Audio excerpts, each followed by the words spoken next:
welcome to the Uncontainables vlog. Today it's a bit of a grey and dull day, so we've travelled to Peterborough to visit Trapp'd. They've got 2 rooms here that our friends Adam and Sarah have already completed, so today it's just going to be me and Foss taking on these rooms as a pair. Now, whilst we've done 100 rooms in total, we've only actually done 6 as just a pair, so it's always a little bit nerve-wracking, but we're looking forward to it. We're told they're pretty good rooms, so we've come to check them out.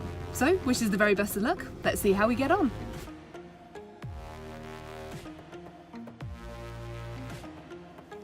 The customer experience at Trapp'd was pretty good. Our host was friendly and a bit of an escaping enthusiast, which always helps.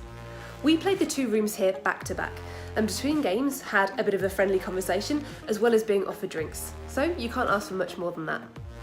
The one slight improvement that could have been made was in the presentation of the game stories, which was a little bit lacklustre, but didn't overly affect the quality of our experience.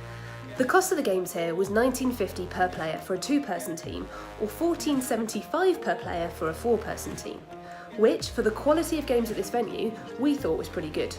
The games occupied us for 33 and 41 minutes respectively, so overall we thought this represented pretty good value for money. So, on to the games. And the first room we played was Madame Curio's Cirque Delirium. The story for which felt a little bit overcomplicated for this highly entertaining room. It did feel a little more like a fun fair than a circus, but I'd just say throw the story out the window and chuck yourself straight into this entertaining room. It had an exciting, colourful set with lots of the features that you'd expect of a fun fair type experience. The room was a great size and packed full of games that had us running from one place to the next. There was one jump scare in the room which we weren't warned about before we entered, and in the words of the game host, it just sometimes randomly happens. We weren't prepared for it and it didn't bother us too much, but I would suggest that if you're not a fan of jump scares, maybe just mention it to the host before you start the game and they can make sure that it doesn't happen for you. The puzzles in this room are really cool and work exceptionally well with the theme, where you have to win games in order to win prize tickets, just like you might at a games arcade, in order to move through the room. We particularly enjoyed the physical elements of this game, which go far above and beyond what you'll experience in a lot of escape rooms. You will be throwing things, hitting things, and unlike in most escape rooms, this will be necessary in order to make your way through the room. We really loved the different nature of this game and found it incredibly exciting and entertaining. Overall, we rated Madame Curio's Cirque Delirium to be a great game with an overall score of 15 out of 20. So we highly recommend that you check it out. The second room at Trapp'd Peterborough is called the Outlaws of Redrock. We were outlaws trapped in the sheriff's jail with 60 minutes to escape jail, steal a rare jewel from the town's bank, and catch the train out of town. Once again, the set for this room did not disappoint. The ground is completely covered in sand, like you're in some dusty town in an old western movie, which is really cool.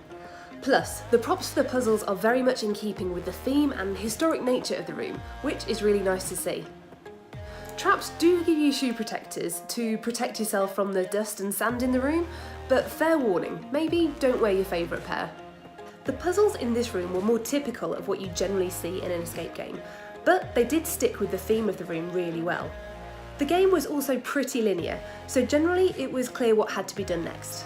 Whilst this game offered quite a good variety and number of puzzles, there wasn't really anything that we hadn't seen before. The only disappointing element of this game was the ending. Once you've completed the final puzzle, your host just kind of pops up and lets you know that you've finished. But if there'd just been one final thing to open the exit route mechanism, I think it would have been a much more satisfying conclusion to the game.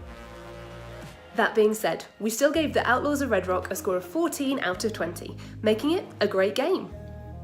Trapp'd have 16 different rooms across 6 different locations. These 2 have been the favourites that we've played so far, but if you're near any of their locations, they're definitely worth checking out. If you've enjoyed this video, why not give us a big thumbs up below and let us know that you've liked it. Plus, don't forget to subscribe to our channel. We'll be uploading new content on a regular basis, giving you all of the best tips about where to escape. Plus, follow us on social media to find out when and where we're escaping next. We really hope you've enjoyed this video, and until next time, happy escaping!